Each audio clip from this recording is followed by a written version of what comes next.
Welcome back. It is time to check in with Tom Turton, who is live this morning from the Resource Center. Good morning, Tom. How's it going out there?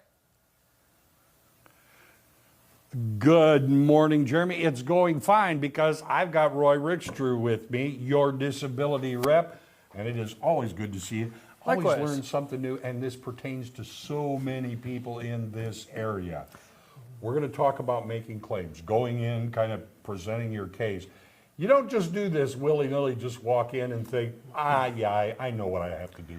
No, it's amazing to me. So many times in hearings especially, you'll have judges ask a client, how long can you stand or how long can you sit? Seems to be very basic things, but so much of the time the answer is, I don't know, I've never timed it, I'm not sure. So today we're going to talk about the importance of knowing your own case. Okay. You are your best advocate. You know, obviously you hire somebody to help you to present the case.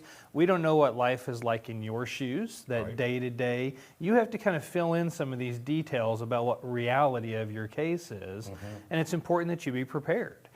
Yeah, there is no cookie cutter when it comes to this. Everyone is different, very subjective. Yeah, that's for sure. And the thing is, I mean, you have to be the expert on how this thing affects you, how your disability impacts you.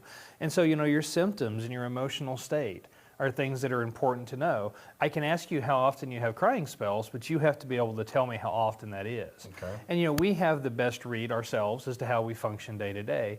So the difficulties you encounter in your daily routine, the laundry, the dishes, what your abilities, your limitations are in getting those things done, kind of the day-to-day impact Yeah. of those disability on your activities, your routine, your schedule keeping, that sort of thing. This isn't something that pertains to doctors' records. This No. is something you have to know. Well, right. These are things you can do to help bolster your own case, to help improve your own chances. You know, you're going to know your functional loss. So how well you're able to use your hands and your fingers to stay on task, to remember, to focus. You sit down to balance the checkbook. Are you able to take care of that task? Does your mind wander? Do you drift off? Do you have to get up and come back to it? Decision making is a big deal for a lot of people, especially if they have anxiety issues. Even the simplest of decisions are a big agonizing event for those folks. Yeah. But if you're not there to tell us how much of an impact or how difficult these things are, we just simply don't know from the records alone. Well, it sounds like also there are a lot of, side avenues that you may not even be aware of.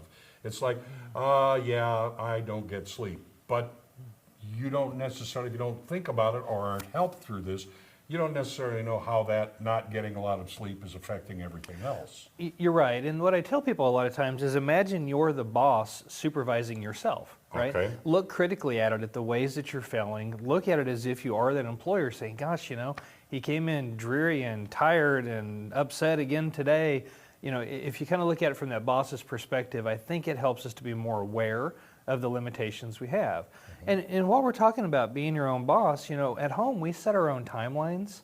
We determine how much work we get done today. We define the expectations.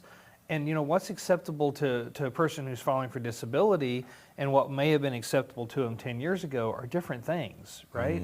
A lot of things can slide. Clean isn't exactly the same as clean used to be. Right? Cleaning the house used to be scrubbing the tub and mopping the floors.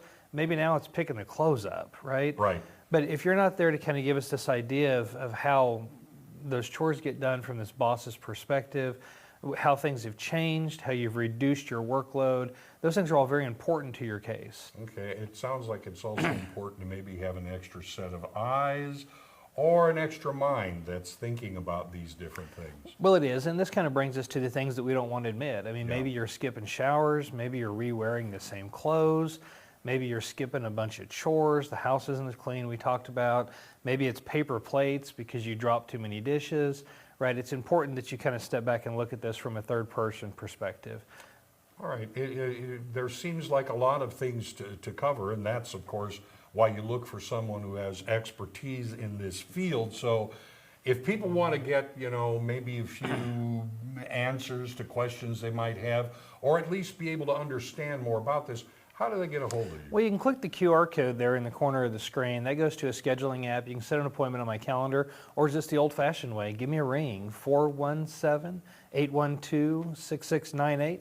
Direct to my desk. Love to hear from you. All right, you'll get in touch with your disability rep, Roy Rickstrew.